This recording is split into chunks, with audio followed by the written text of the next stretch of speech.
banyak belajar dalam kehidupan Rasulullah.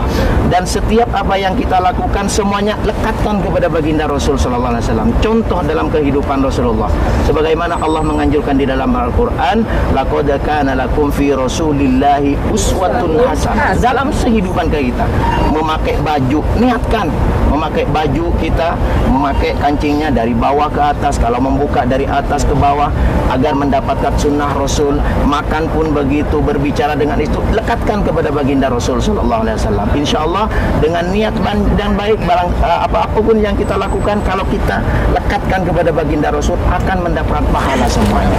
Berjatuh harus melebihkan timbangannya.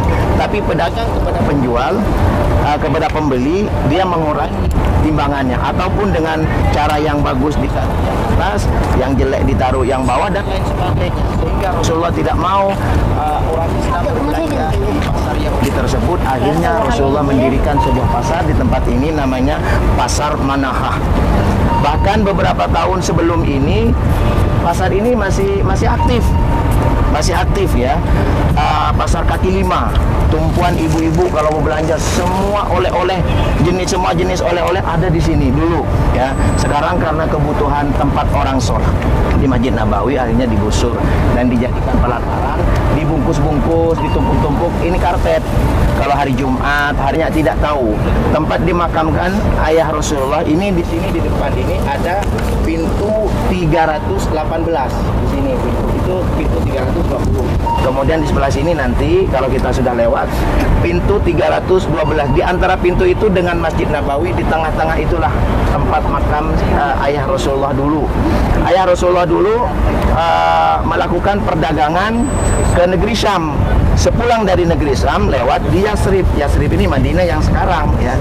Setiba di Yasrib, Sayyidina Abdullah ataupun ayah Rasulullah itu mengalami sakit keras, sakit panas, sehingga mereka harus dirawat di rumah salah seorang penduduk kota Madinah yang bernama Darun Nabilah, dan itu juga termasuk juga keturunan, masih satu darah ya.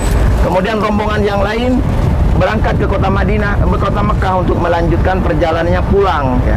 Sebulan kemudian disusul oleh keponakannya untuk memastikan keadaannya, ternyata sudah meninggal dunia dan dimakamkan di situ ya.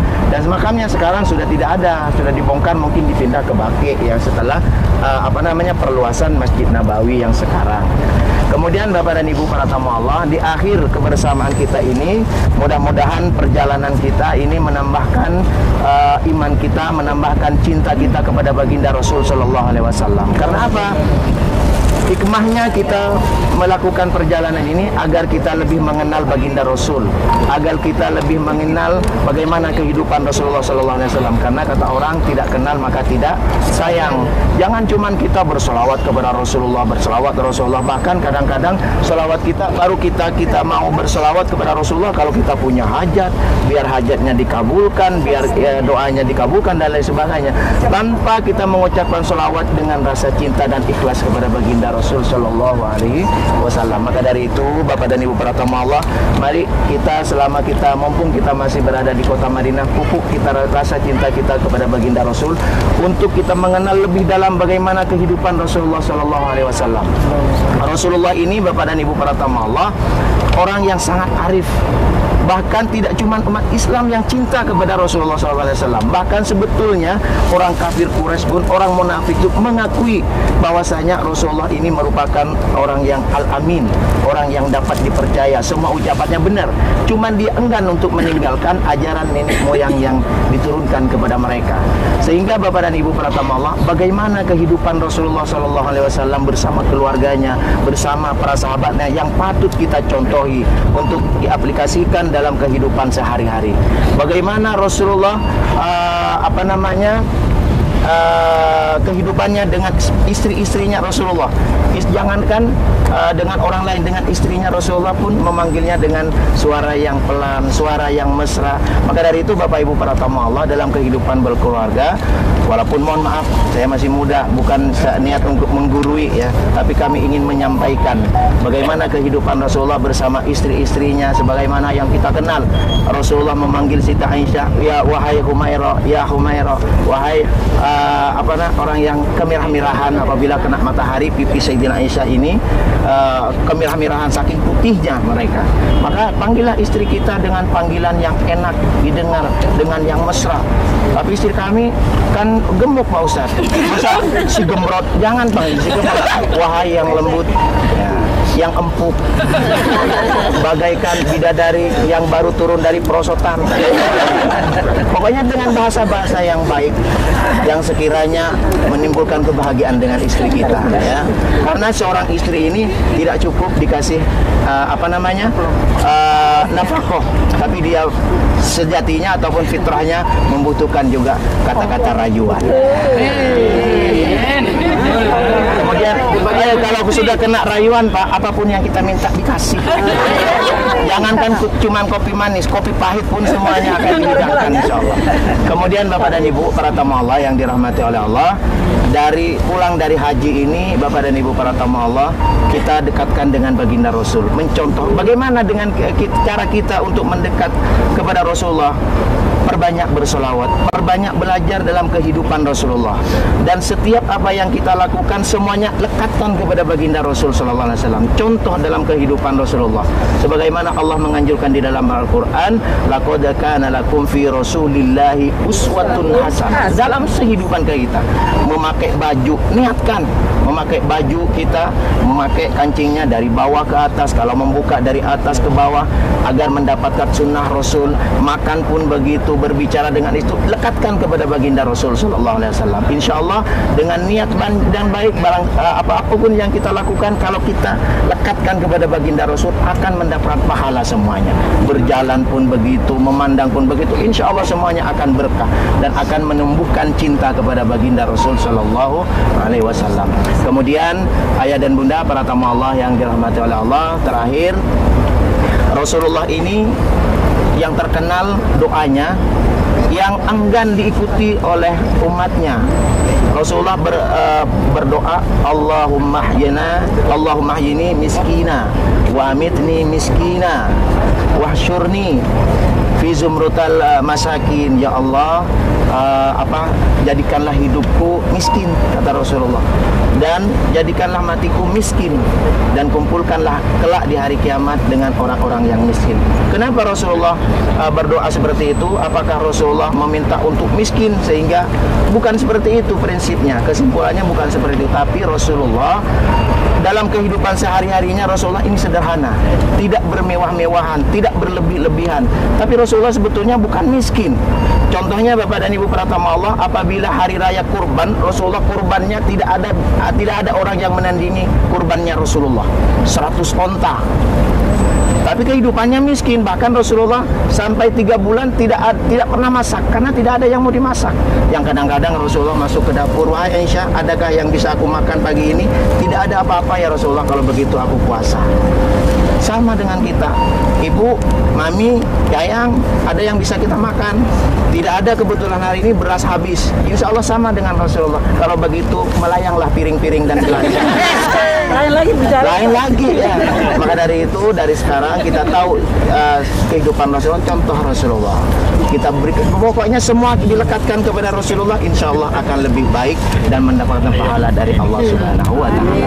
Kemudian Bapak dan Ibu para tamu Allah yang dirahmati Allah, Rasulullah meminta dikumpulkan bersama orang miskin di hari kiamat. Kenapa? Karena mereka lah yang lebih dulu masuk surga. Di antara orang yang lebih dulu masuk surga 500 tahun jaraknya, yaitu orang miskin yang beriman dan bertakwa. Udah miskin, gak beriman, gak beribadah, bukan di depan lagi, malah di belakang-belakangnya lagi. Maka dari itu Bapak dan Ibu para tamu Allah, yang kaya gunakanlah kekayaannya, yang berduit gunakanlah uangnya untuk di jalan Allah, agar bisa menyelamatkan kita di hari kiamat. Karena tidak ada yang bisa menyelamatkan kita. Anak, istri kita, suami kita, orang tua kita, tidak ada yang bisa menolong kelak, kecuali amal soleh yang kita lakukan, yang kita kerjakan, yang kita usahakan selama kita masih hidup. Di kota Madinah Al-Munawwarah ini, Bapak dan Ibu para tamu, kesempatan kita, apalagi di Mekah nanti, untuk memperbanyak amal soleh kita. Bayangkan di kota Madinah ini barang siapa yang sholat di Masjid Nabawi akan dilipat gandakan 100.000 lipat ganda. Sholat di sini satu kali itu lebih baik, bukan setara, tapi lebih baik dengan sholat 1000 kali di tanah air. Mampu nggak 1000 kali? Nggak mampu. Jangankan 1000 kali, 23 tarawih aja udah banyak yang bolong-bolong sejak tanggal 7 ke belakang. Nah, malam pertama masih aktif. Kemudian Bapak dan Ibu para tamu Allah, tapi jangan sampai pulang nanti cuti nggak sholat nanti. Ditanya sama cucunya, kenapa nggak sholat kakek dan ini? Karena kami sudah tanam investasi sholat beribu-ribu di Madinah. Bukan seperti itu. Artinya setiap dalam kehidupan kita mungkin banyak sholat kita yang kurang, banyak sholat kita yang bolong-bolong, tidak khusyuk, maka bisa ditutupi dengan keutamaan yang diberikan oleh Allah di kota Madinah dan kota Makkah Al-Mukarramah. Kemudian Bapak dan Ibu para tamu Allah, jangan lupa, jangan seperti kacang lupa kulitnya. Artinya kita berada di kota Madinah Al-Munawwarah ini semata-mata selain memang pertolongan dari Allah Subhanahu wa taala lewat doa orang tua kita, guru-guru kita, orang-orang terdahulu. Sebagaimana kita mendoakan anak kita tanpa sepengetahuan kita, orang tua kita bermunajat kepada Allah. Di saat kita nyenyak tidur, di saat kita enak makan, mereka menangis bermunajat kepada Allah agar diberikan kehidupan yang enak, yang sukses dunia dan akhiratnya untuk anak-anaknya. Dan saat ini kesempatan kita untuk membalas, betul bukan membalas ya, tetapi untuk mendoakan mereka setelah Allah berikan kebaikan dan kesempatan kita berada di kota Madinah. Berikanlah kebaikan dan kesempatan itu kepada kedua orang tua kita yang meninggal ataupun yang belum. Doakan mereka, bacakan Al-Quran untuk mereka. Yang bagi yang yang bisa membaca Al-Quran. Kalau tidak bisa membaca Al-Quran, lihat aja Al-Quran itu nggak apa-apa. Asalkan jangan terbalik aja. Terbalik pun berpahala Pak, tapi malu aja sama orang. Berpahala. Melihat Al-Quran walaupun tidak dibaca, Al-Quran itu berpahala, dilihat berpahala, didengar berpahala, dibaca berpahala, ya, semuanya berpahala. Apalagi bagi yang mampu, kesempatan kita mewakafkan Al-Quran di sini, dibaca oleh orang-orang yang ada di sini, apalagi dihatamkan oleh orang-orang yang hafiz. Di sini kan banyak orang-orang yang hafiz. Insya Allah itu akan mengalir pahalanya kepada kita, kepada orang tua kita. Kalau ada yang mampu ya silakan berwakaf kepada mereka. Insya Allah akan disampaikan oleh Allah kepada mereka-mereka yang yang sudah meninggal, ataupun cuman kalau wakaf ini untuk kita juga boleh, tidak harus yang meninggal dunia, boleh ya.